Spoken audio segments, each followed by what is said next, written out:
Hello friends, welcome to my YouTube channel knowledge and education Adda. दोस्तों, BTC या DElEd first semester maths को हम पढ़ रहे थे, जिसमें हमने चैप्टर 9 तक क्लियर कर लिया है। सब सारे चैप्टर्स क्लियर कर चुके हैं हम। आज हम पढ़ेंगे चैप्टर 10, जिसका नाम है तल, तलखंड, बिंदु, रेखा वक्र, रेखाखंड, किरण तथा कोण की संज्ञा। इन सारे चीज़ों के बारे में हम जानेंगे, तो फिर ये जो है हमारा चैप्टर आज का क्लियर हो जाएगा और साथ ही क्वेश्चंस भी हम सॉल्व करेंगे। तो चलिए वीडियो को स्टार्ट करते हैं। और वीडियो स्टार्ट करने से पहले आपसे रिक्वेस्ट है कि मेरे चैनल को लाइक, शेयर, सब्सक्राइब ज़रूर कीजिए। तो चलिए वीडियो को स्टार्ट करते हैं। सबसे पहले जानते हैं तल क्या होता है। तो जैसे कि हम जानते हैं कि प्रत्येक वस्तु स्थान घेरती है। वस्तु का वह भाग जो उसके बाह्य स्वरूप का निर्धारण करता है, जिसे हम छू कर उसकी आकृति का बोध करते हैं, तो उस वस्तु को हम क्या कहते हैं? तल कहते हैं। और कुछ वस्तुओं के तल समतल होते हैं, जैसे कि पुस्तक, मेज। और कुछ वस्तुओं के तल जो है वो मतलब समतल नहीं होते हैं, जैसे कि गेंद या फिर अंडा। ये जो गोलाकार आकृतियाँ जो भी हैं, वो आकृति उनकी समतल नहीं होती है। तो इसी तरह से अब हम पढ़ते हैं तलखंड के बारे में। तो तलखंड क्या होता है कि किसी भी तल के हिस्से या खंड को हम तलखंड कहते हैं। तो रेखा गणित में 3 मौलिक संकल्पनाएं हैं, जैसे कि पॉइंट होता है बिंदु, रेखा यानी लाइन, और समतल यानी कि प्लेन। तो तलखंड में हमें ये तीनों चीज़ों के बारे में जानना पड़ता है।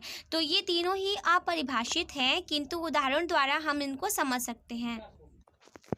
तो कुछ उदाहरण ऐसे हैं, जैसे कागज़ के पन्ने पर मान लीजिए कोई बारीक पेंसिल आप रख देते हैं, ठीक है, पॉइंट आप रख देते हैं। तो वहाँ पर जब आप पॉइंट रखते हैं तो क्या कहते हैं कि ये हमारा क्या है, एक पॉइंट है। तो जितनी भी बारीक पेंसिल होगी उतनी ही ज़्यादा पॉइंट उसमें क्या होगा, उतना ही पॉइंट अच्छा बनेगा। तो इसी टाइप से कॉपी के एक पृष्ठ पर बारीक पेंसिल लेकर के हम क्या करते हैं, उसको खींच लेते हैं और वहाँ पर कह देते हैं कि यह क्या है, एक रेखा बन गई है। इसी टाइप से हमारा हो सकता है कि वो कह सकते हैं कि हमारी सरल रेखा बन गई है। यही रेखा गणित में भी ऐसे ही होता है। और हम सरल रेखा में रेखा का उपयोग करते हैं। किसी चिकनी दीवार की सतह, कागज के पन्ने की सतह तथा चिकने बोर्ड की सतह को हम क्या कह सकते हैं कि वो एक हमारा प्लेन है। तो परंतु ब्लैक बोर्ड या कागज की सतह जो है वो सीमित होती है, परंतु ज्यामिति का तल सभी दिशाओं में क्या होता है, अनंत तक फैला होता है। ठीक है दोस्तों, यह जो है आपका जो सिंबल दिख रहा है यहाँ पे, दैट इज ये क्या है, अनंत को हम ऐसे डिनोट करते हैं, अनंत का सिंबल है। तो यहाँ पर आपको पॉइंट को मैं समझाऊंगी कि ये जो पोर्शन आप देख रहे हैं, ये जो black side, this is point, इसे हम पॉइंट कहते हैं, बिंदु। और ये जो लाइन खींची गई है, ठीक है दोस्तों, ये है सरल रेखा, जिसमें क्या है, दो बिंदुओं के बीच की जो रेखा होती है उसे हम सरल रेखा कहते हैं। और ये जो एक पूरा बॉक्स बना है, इसे हम कह सकते हैं कि हमारा समतल प्लेन है। तो इसी टाइप से जो है समतल प्लेन बनते हैं। अब हम पढ़ते हैं थोड़ा सा बिंदु के बारे में। तो बिंदु का क्या मतलब होता है, यानी पॉइंट का मतलब है कि बिंदु का केवल एक स्थान होता है और इसमें लंबाई, चौड़ाई, मोटाई नहीं होती है।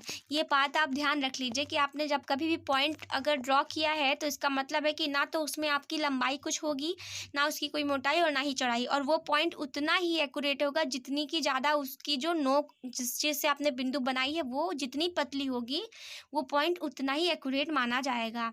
क्योंकि जैसे वो अगर मोटी हो जाएगी तो उसमें कुछ लंबाई भी मेज़र कर सकते हैं, फिर चौड़ाई और मोटाई, तो सब कुछ मेज़र हो जाएगा, तो वो पॉइंट नहीं रह जाएगा। तो पॉइंट तभी होगा जब वो क्या होना चाहिए, एकदम पतला, एकदम एकदम एकदम नुकीला होना चाहिए। तो रेखा क्या होता है कि रेखा 2 या 2 से अधिक बिंदुओं के बीच की दूरी होती है और रेखा में केवल लंबाई होती है, लेकिन चौड़ाई या मोटाई नहीं होती। जैसा कि आप यहाँ पे डायग्राम में देख रहे हैं, जो सरल रेखा लिखा है, ये क्या है हमारा, ये लाइन है, यानी रेखा है। और रेखाओं के दोस्तों कई प्रकार होते हैं, बहुत सारे प्रकार होते हैं रेखाओं के। यहाँ पर हम कुछ रेखाओं के प्रकार के बारे में डिस्कस कर लेते हैं। जैसे पहला है हमारी सीधी रेखा, यानी 2 बिंदुओं के बीच की सबसे छोटी दूरी क्या होती है, उसकी सरल रेखा कहलाती है। सरल रेखा का मतलब जो अभी आपने देखा है, यहाँ डायग्राम में आप देख रहे हैं ना, ये ए से लेके बीच की जो बीच की दूरी है ना दोस्तों, ये है सरल रेखा। तो 2 बिंदु, एक पॉइंट ए है और एक पॉइंट बी है, इनके बीच की जो दूरी है, इसी को हम कहते हैं क्या, ये है सरल रेखा। ऐसे ही हमारा क्या होती है वक्र रेखा, यानी जिसे हम कर्व्ड लाइन कहते हैं। तो जो रेखा सीधी ना होकर के टेढ़ी मेढ़ी हो उसे हम वक्र रेखा कहते हैं। जैसे यहाँ पर आप देख रहे हैं इस वाले में कि ये जो हमारा ए से लेके बी के बीच की जो रेखा है, ठीक है, ये पॉइंट ए है, ये पॉइंट बी है, लेकिन ये जैसे अभी हमने पहले देखा था सरल रेखा की तरह सीधी नहीं है, बल्कि ये टेढ़ी मेढ़ी रेखाएं हैं। तो जो टेढ़ी मेढ़ी होती हैं, वक्र बनाती, उन्हें हम वक्र रेखा कहते हैं। इसी प्रकार से क्षैतिज रेखाएं होती हैं। तो क्षैतिज रेखा का मतलब है जिसे हॉरिजॉन्टल लाइन कहते हैं कि एक ही धरातल पर आधार के समांतर तथा एक दूसरे के समांतर कई रेखाएं क्षैतिज रेखाएं कहलाती हैं। जैसे यहाँ पर आप देख रहे हैं ए से बी की है, ये जो ए से बी के बीच में रेखा खींची गई है, एक तो ये मान लीजिए सरल रेखा है, लेकिन इसी की तुलना में देखिए दूसरी भी एक नीचे रेखा सी से डी खींची गई है और फिर से नीचे ई से एफ के बीच में एक रेखा खींची गई है। तो सब तीनों क्या है, एक दूसरे के समांतर है।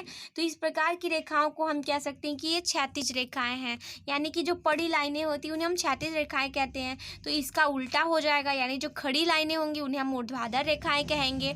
तो जैसे कि यहाँ आपने देखा कि ये पड़ी लाइनें थी और ये हमारी क्या है, खड़ी लाइनें हैं, ठीक है। तो इस प्रकार की जो लाइनें होती हैं उन्हें हम वर्टिकल लाइंस कहते हैं, ऊर्ध्वाधर रेखा। तो जो रेखाएं समतल पर लंबवत होती हैं वे ऊर्ध्वाधर रेखाएं कहलाती हैं। अब हम देखेंगे समांतर रेखाएं क्या होती हैं। तो जो रेखाएं एक दूसरे मतलब जो रेखाएं एक समतल पर यानी क्षैतिज या ऊर्ध्वाधर कुछ भी हो सकता है, आपस में कभी भी समान दूरी पर नहीं रहती हैं। तो और जो दोनों रेखाओं की दिशा में अनंत तक बढ़ाए जा सकते हैं, इस प्रकार की रेखाएं जो है कभी मिलती भी नहीं हैं, तो उन्हें हम समांतर रेखाएं कहते हैं। दोस्तों समांतर रेखाएं वो होती हैं जो अनंत तक आगे बढ़ाई जा सकती हैं। जैसे कि ये देखिए यहाँ पर अनंत तक ये आगे बढ़ सकती हैं, ये हमारी आगे जा सकती है, ठीक है। मैंने यहाँ पे पॉइंट भले ही बता दिया कि ए से बी, बी से सी, तो ये गलत है, ऐसे नहीं बताना चाहिए था।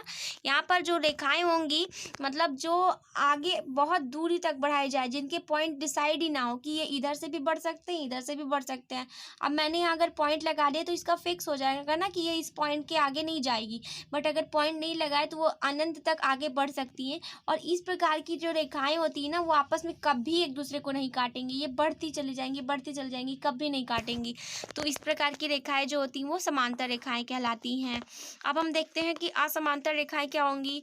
वही जो समांतर नहीं होंगी, यानी जो रेखाएं एक दूसरे को काट सकती हैं, जो रेखाएं क्या हो, क्षैतिज या ऊर्ध्वाधर हो, लेकिन कभी भी एक दूसरे के समान नहीं हो सकती हैं, है ना। तो उन्हें हम क्या कहेंगे, कन्वर्जिंग लाइंस कहेंगे, ठीक है। तो जो रेखाएं एक समतल रेखा पर क्षैतिज अथवा ऊर्ध्वाधर आपस में कभी भी समान दूरी पर नहीं रहती हैं और जो दोनों रेखाओं की कम दूरी की दिशा में अनंत तक बढ़ाए जाने पर एक दूसरे से मिल जाती हैं, तो ऐसी रेखाओं को असमांतर रेखाएं कहते हैं, जैसे कि आप डायग्राम में देख रहे हैं। अब हम बात करते हैं दोस्तों तिर्यक रेखाओं के बारे में। तो जब एक सरल रेखा किसी दूसरी रेखा या रेखाओं के समूह को, ठीक है, काटती हुई खींची जाती है, तो ऐसी रेखा को हम तिर्यक रेखा कहते हैं। जैसे यहाँ पे देख रहे हैं कि जो ये ई से एफ की रेखा है ना, ये रेखा तिर्यक रेखा है, क्योंकि इसने ये दो सरल रेखाओं को क्या किया है, कट किया है। ऐसे यहाँ पे एक और खींच सकते हैं, ये भी तिर्यक हो गई, ये भी तिर्यक, तो ये सारी क्या है, तिर्यक रेखाएं हैं। अब हम बात करते हैं दोस्तों प्लेन के बारे में, यानी समतल के बारे में। जैसा कि अभी हमने देखा कि एक तल खंड में तीन चीज़ें हम पढ़ते हैं, है ना, बिंदु पढ़ते हैं, रेखा पढ़ते हैं और समतल के बारे में पढ़ते हैं। तो समतल यानी प्लेन क्या होता है कि समतल बिंदुओं का क्या होता है, एक समुच्चय है, और रेखा भी क्या है, बिंदुओं का ही एक समुच्चय है। परंतु ये केवल समुच्चय मात्र ही नहीं है, ये बिंदुओं के विशेष समुच्चय होते हैं जिनके कुछ अलग गुणधर्म प्रॉपर्टीज होती हैं। तो समतल को अधिकांशतः हम लोग तल ही बोलते हैं। तो कह सकते हैं कि जो तल है वही क्या है, हमारा समतल है। तो कुछ विशेषताएं भी होती हैं बिंदु, रेखा और तल की। तो चलिए देख लेते हैं कि some characteristics of point, straight line and plane. तो क्या होती हैं, सबसे पहला पॉइंट है कि एक बिंदु से होकर अनंत रेखाएं खींची जा सकती हैं। तो ये बात तो बहुत ही आसान है, जैसे एक पॉइंट मैंने रख दिया ये, ठीक है। अब इससे कई अनंत रेखाएं, एक रेखा इधर से, एक इधर से, एक इधर से, इधर से, इधर से, इधर से, तो अनंत रेखाएं खींची जा सकती हैं, इसकी कोई काउंटिंग नहीं होगी, ठीक है दोस्तों। तो इस तरह से क्या कह सकते हैं, जिसको हम गिन ना सके उसे हम अनगिनत यानी अनंत कहते हैं। तो आप देख रहे हैं किस टाइप से ये एक ही बिंदु था, इस एक बिंदु से जो है अनंत रेखाएं बन गई। अब हम बात करेंगे दूसरा पॉइंट, तो तीन असंरेख बिंदु और केवल एक अद्वितीय तल निश्चित करते हैं। यानी कि जो जैसे मान लीजिए 3 असंरेख बिंदु खींचे गए हैं कहीं पर भी, मान लीजिए ऐसे करके किसी भी तरह से 3 ठो जो है असंरेख बिंदु खींच दिए गए हैं, ठीक है। जो संरेख यानी एक ही रेखा में नहीं होते उसे असंरेख कहते हैं। और केवल एक अद्वितीय तल, ये क्या कर सकते हैं, निश्चित कर सकते हैं कि ये क्या बन रहा है ना दोस्तों। तो इसी टाइप से क्या कर सकते हैं, हम पता कर सकते हैं। तीसरा पॉइंट है कि दो प्रतिच्छेदी रेखाएं एक और केवल एक तल निश्चित करती हैं। किसी तल में स्थित दो बिंदुओं द्वारा निश्चित की गई रेखा का प्रत्येक बिंदु उस तल में ही स्थित होता है। तो दो जो प्रतिच्छेदी रेखाएं होती हैं वो केवल एक ही तल निश्चित करती हैं। कहने का मतलब ये है कि जैसे ये है और ये है, ये दोनों क्या है, आपस में एक दूसरे को इंटरसेक्ट कर रही हैं, प्रतिच्छेद कर रही हैं, तो ये केवल एक ही तल को निश्चित करेंगी। तो और अगला पॉइंट है, चौथा पॉइंट, कि दो रेखाएं तल का क्षेत्र नहीं घेर सकती हैं। दो रेखा अगर हम खींच दिए तो किसी भी तल का जो है क्षेत्र नहीं घेर सकती, क्योंकि जो तल होते हैं वो चारों तरफ से घिरे रहते हैं। अगर हमने दो रेखाएं खींच भी दी हैं तो ये जो है इधर की जो दो हमारे जो साइड्स हैं वो जो है वो घिर नहीं सकते हैं। अगला पॉइंट है कि यदि दो तल प्रतिच्छेद नहीं, सर्वनिष्ठ एक रेखा होता है, यानी उनमें एक कॉमन रेखा होती है और एक रेखा पर अनंत बिंदु होते हैं।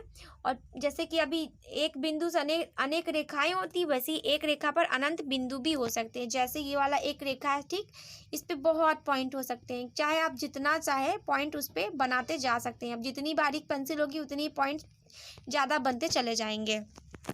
और 3 या 3 से अधिक बिंदुओं को संरेख यानी कि कोलाइनर कहते हैं, ठीक है। और यदि एक ऐसी रेखा हो जो उन सभी बिंदुओं को अवशिष्ट करती हो, ठीक है, तो ऐसी रेखा जो होंगी वो संरेख कहलाएंगी। अब हम बात करते हैं थोड़ा सा कुछ अलग चीज़ों के बारे में, यहाँ पर वक्र के बारे में। वक्र यानी कि जो कर्व बनता है, ठीक है, हमने देखा है अभी दोस्तों की जो रेखाएं होती है वो तो मान लीजिए लाइनों से बनती है, वो कैसे भी हो सकती है, तिर्यक हो, समतल हो, असंरेख हो, संरेख हो, सब ये जो है खड़ी खड़ी लाइनों से बनती। अगर यही लाइन जब मुड़ जाए तो क्या बन जाएगा, वो वक्र बन जाएगा। क्योंकि अभी हमने वक्र के बारे में देखा कि कुछ ऐसे होंगे तो वो वक्र बन जाएगा। तो वक्र क्या होता है कि जब हम दैनिक जीवन में अपने आसपास बहुत सारी वस्तुओं को देखते हैं तो ये आकार वक्रों या रेखाओं से मिलकर बनती है। जो भी चीज़ बनती है वो या तो रेखा से मिलकर बनी होगी, या बिंदु से मिलकर बनी होगी, और या फिर वक्र से मिलकर बनी होगी। इसके अलावा और कोई भी चीज़ उसमें होगा ही नहीं। तो जैसे यहाँ पे एक घनाभ का आकृति बना है, ठीक है, तो ऐसे यहाँ पे गोले की आकृति बनी है, बॉक्स की भी आकृति बनी है, और यहाँ पर एक बेलन बना है, फिर शंकु, और यहाँ पे एक पत्थर का टुकड़ा है। तो ये सारी आकृतियां जो है एक वक्र को ही प्रदर्शित कर रही हैं, क्योंकि ये जो है भले ही एक रेखा से बनी है पर इसमें कुछ मतलब आकृतियां भी मतलब बन रही हैं। तो इस तरह से जो है केवल रेखा ही नहीं बल्कि इसमें एक वक्र भी है। अब हम बात करते हैं रेज के बारे में, यानी किरण क्या होती है, किरणें। तो किरण मतलब कि जैसे कि आप इसको इस चीज़ से समझिए कि जैसे चित्र में ए और बी क्या है, किरण खींची गई है, और दूसरी ए और सी क्या है, कोई दूसरी किरण है। बिंदु ए को हम ए किरण ए भी कहेंगे, और अथवा ए सी का क्या कहेंगे, एंडिंग पॉइंट कहेंगे। तो ऐसे यहाँ पर जो है एक किरण बन सकती है। तो किसी किरण के अंत्य बिंदु को छोड़कर, यानी एंडिंग पॉइंट को छोड़कर, उस पर स्थित अन्य सभी बिंदु उसके ही क्या होते हैं, इंटीरियर पॉइंट्स कहलाते हैं, यानी अंत बिंदु कहलाते हैं, अंतः बिंदु। तो किरण का मतलब वो होता है कि जिसके जो दो पॉइंट्स होते हैं वो क्या रहते हैं, मतलब कि दोनों साइड से एरो बन जाता है, तो उसे हम कह देते हैं कि वो क्या है, किरण है। तो ऐसे ही रेखा खंड होता है, लाइन सेगमेंट, कि किसी रेखा का दो बिंदुओं द्वारा घिरा बीच का खंड रेखा खंड यानी लाइन सेगमेंट कहलाता है। और रेखा खंड दो अंत्य बिंदुओं का द्वारा सीमित होता है। जैसे ए बी क्या है, एक रेखा खंड है। जैसे मान लीजिए कि किरण हमने खींच दी, ठीक है, ये हमारी जैसे किरण आप देख रहे हैं यहाँ पे भी, इनके बीच में जो खंड हमने बना लिया, टुकड़े उनके निकाल दिए, उसे हम क्या कहेंगे कि किरण का जो खंड बन रहा है उसी को हम रेखा खंड कहेंगे। अब हम बात करते हैं एंगल के बारे में, यानी कि कोण जो है। अगले चैप्टर में हम एंगल के बारे में बहुत अच्छे से टाइप्स वगैरह सब पढ़ेंगे। बस इस चैप्टर में एंगल का ओवरव्यू है, और एंगल बनता कैसे है वो हमको जानना है। तो एंगल क्या होता है, कोण, कि दो सरल रेखाएं जिस बिंदु पर मिलती हैं तो वे उस बिंदु पर कोण निर्मित करती हैं, अर्थात दो किरणों के मिलने से जो भाग बनता है वही क्या कहलाता है, कोण कहलाता है। जैसे यहाँ पर दो किरण है ना, दो यहाँ पर वो जिस पॉइंट पे जाकर मिल गई उसे हम क्या कहेंगे, वहाँ पर जो एक इस टाइप का जो पोर्शन बनता है इस वाले को हम क्या कहेंगे, एंगल। ठीक है, इसको हम कोण कहेंगे। तो जैसे यहाँ पे बा जो है क्या है, कोण है। तो संलग्न चित्र में अ ब तथा बा सा क्या है, रेखाओं की कोण की मतलब रेखाएं जो है कोण की भुजाएं हैं, और बिंदु ब जहाँ दोनों रेखाएं मिलती हैं उसे हम शीर्ष यानी वर्टेक्स इंग्लिश में बोलते हैं। और इस कोण को कोण अ ब स या कोण स ब अ पढ़ेंगे। जैसे इसको हम एंगल ऐसे पढ़ेंगे, या तो ऐसे पढ़ सकते हैं अ ब स, या फिर इसको ऐसे पढ़ सकते हैं स ब अ, यानी ए बी सी करके भी आप अभी लगाएंगे, इस क्वेश्चंस को सॉल्व करेंगे तो समझ जाएंगे कि कैसे एंगल बनते हैं। तो एंगल से अभी क्वेश्चन बनेगा इस चैप्टर से, तो आप अभी चल के इस क्वेश्चंस को सॉल्व करेंगे दोस्तों, तो आप देख लेंगे कि ऐसे क्वेश्चंस आते हैं इस चैप्टर से। तो अभी चलिए क्वेश्चंस को सॉल्व करते हैं। जैसा कि दिया है क्वेश्चन में कि ये हमारा मल्टीपल चॉइस क्वेश्चन है, बहुविकल्पी है, कि वह रेखा जो एक बिंदु से दूसरे बिंदु तक लगातार दिशा बदलती रहती है, तो ऐसी रेखा को हम क्या कहते हैं।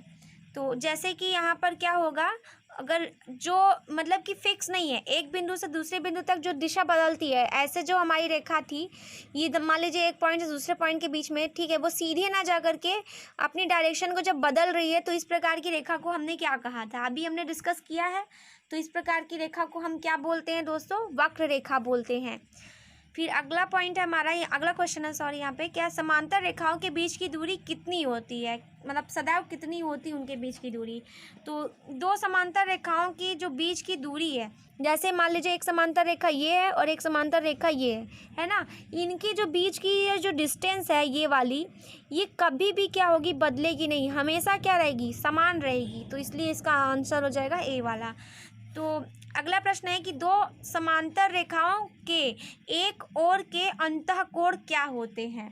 तो जैसे कि क्या है क्वेश्चन में कि दो ऑप्शन आपका इसमें क्या दिया गया है, कई सारे ऑप्शंस दिए गए हैं कि दो समांतर रेखाओं के एक कोण के अंतःकोण क्या हो सकते हैं, असमान हो सकते हैं, कि ऋजु कोण होगा, कि बृहद कोण होगा, कि समान होगा। तो इसमें क्या होगा कि समांतर रेखाएं हैं, ठीक है, जैसे मान लीजिए एक ये समांतर रेखाएं हैं और एक ये समांतर रेखाएं हैं। तो अगर इनके अंतःकोणों की हम बात करें तो इनके अंतःकोण कैसे बन सकते हैं, ऐसे करके ही बन सकते हैं। तो इनके जो अंतःकोण होते हैं वो हमेशा क्या होते हैं, समान होते हैं। अभी हम इस प्रॉपर्टीज़ को देखेंगे, बट आपको यहाँ पे बस इसमें ऑप्शन में यही टिक करना है कि समान होते हैं। तो यहाँ पर क्या है कि तिर्यक, अगला प्रश्न है कि तिर्यक रेखा के एक ओर के अंतःकोण क्या होते हैं। तो जैसा कि यहाँ पे क्या है कि तिर्यक रेखा के बारे में बोला गया है, तो पहले तो आप तिर्यक रेखा के बारे में जानिए, तिर्यक रेखा क्या होता है। ठीक है, अभी हमने देखा कि ऐसे जो खींचते हैं उसे हम क्या कहते हैं, तिर्यक रेखा कहते हैं। लेकिन तिर्यक रेखा के एक ओर के अंतःकोण क्या होते हैं, जैसे एक ओर के जो अंतःकोण होंगे, मान लीजिए कि इधर से खींच रहे हैं, तो ये जो अंतःकोण होंगे वो क्या होने चाहिए, उन ये जो कोण बनते हैं वो हमारे होते हैं 180 डिग्री के। तो 180 डिग्री को हम जो है वो बोलते हैं समपूरक कोण। तो इस प्रकार का जो इसमें जो ऑप्शन हो जाएगा, ऑप्शन नंबर डी हो जाएगा। अगला प्रश्न है कि एक तल में स्थित बिंदुओं की संख्या क्या होती है, एक होती है कि दो होती है, तीन होती है कि अनंत होती है। तो अभी हमने ये वाला चीज़ देखा है कि अगर कोई मान लीजिए तल है आपका, कोई प्लेन है, ठीक है, जैसे एक तल है, मान लीजिए यही एक कॉपी एक तल है, इस पर अगर हमने कोई बिंदु रख दिया तो इसमें जो स्थित बिंदुओं की जो संख्या होगी तल पे वो क्या हो सकती है, अनंत हो सकती है, चाहे जितने पॉइंट्स आप उस पर ड्रॉ कर सकते हैं। तो इसलिए इसका ऑप्शन नंबर डी होगा। अगला प्रश्न है कि दो समांतर रेखाएं आपस में मिलती हैं, कहाँ पर मिलती हैं, अनंत पर, कि एक निश्चित दूरी पर, कि कहीं पर, कि मतलब कहीं नहीं, कि उपरोक्त में से कोई नहीं। तो इसमें क्या हो जाएगा ऑप्शन आपका, ऑप्शन नंबर स, यानी कि सी मतलब कहीं नहीं। तो यहाँ पर सी का मतलब है कि जब दो समांतर रेखाएं आपस में मिलती हैं तो वो क्या होती हैं, कहीं भी नहीं मिलती हैं। जैसे कि अभी हमने देखा भी है, ये समांतर रेखाएं हैं ना, तो ये क्या है, इसको आप ड्रॉ करते चले जाएंगे, आगे बढ़ाते चले जाएंगे, ये आपकी कहीं भी नहीं मिलेगी। और एक रेखा में क्या होता है, अभी हमने देखा कि एक रेखा में सिर्फ और सिर्फ क्या होती है, लंबाई होती है, ना तो उसकी कोई चौड़ाई होती है और ना ही उसकी कोई मोटाई होती है। तो इसलिए ऑप्शन नंबर सी हो जाएगा। तो अगला प्रश्न है यहाँ पे जो कि प्रीवियस ईयर में आया है इस चैप्टर से, कि 2015 में आया है कि समतल में स्थित एक बिंदु से होकर कितनी रेखाएं खींची जा सकती हैं। तो जैसे अभी आपने सॉल्व भी किया इस टाइप का क्वेश्चन, हमने मतलब कॉन्सेप्ट क्लियर किया है। तो समतल में जो है, अभी ये वाला जो ऑप्शन था, यही वाला जो है, एक तल में बोलिए या समतल बोलिए, दोनों की बात एक ही होती है, क्योंकि समतल की डेफिनेशन में हमने देखा कि तल को ही हम क्या कहते हैं, समतल ही कह देते हैं। तो इसीलिए यहाँ पर क्या हो सकता है कि अनंत जो है रेखाएं क्या हो सकती हैं, खींची जा सकती हैं। कितनी रेखाएं, अनंत रेखाएं। अगला प्रश्न है जो कि 2016 में आया है चैप्टर से, कि तल पर स्थित किन्हीं दो बिंदुओं से होकर जाने वाली कितनी रेखाएं खींची जा सकती हैं। तो मान लीजिए कि कोई एक हमारा प्लेन है, ठीक है, और ये प्लेन है एक, और उसमें जो है दो बिंदु है, तो इन बिंदुओं से होकर कितनी रेखाएं खींच सकते हैं। कितनी भी कोशिश कीजिए, एक से ज़्यादा रेखाएं आप नहीं खींच सकते हैं। तो इस तरह से इसका ऑप्शन मतलब इसका आंसर हो जाएगा एक। तो कितनी रेखाएं खींची जा सकती हैं, सिर्फ एक रेखाएं खींची जा सकती हैं। तो दोस्तों ये था हमारा आज का वीडियो, जिसमें हमने इस चैप्टर के क्वेश्चंस भी सॉल्व किए और साथ ही कॉन्सेप्ट भी क्लियर किया है। और चैप्टर से जो है मेनली कॉन्सेप्ट बेस है। अगला चैप्टर जो है वो इसी चैप्टर पर बेस्ड है लगभग, मान के चलिए, क्योंकि वो भी एंगल्स के बारे में है उसमें। तो हम अब नेक्स्ट चैप्टर में अभी फिर से मिलेंगे। तो ये था हमारा आज का वीडियो, जिसमें हमने इस चैप्टर के कई सारे कॉन्सेप्ट को क्लियर किए। रेखा, रेखाखंड, तलखंड, ये सब चीज़ें हमने देखी। तो आपको आज का वीडियो कैसा लगा आप ज़रूर बताइएगा, और हमारे चैनल को लाइक, शेयर, सब्सक्राइब करना बिल्कुल मत भूलिए। Thank you so much for watching.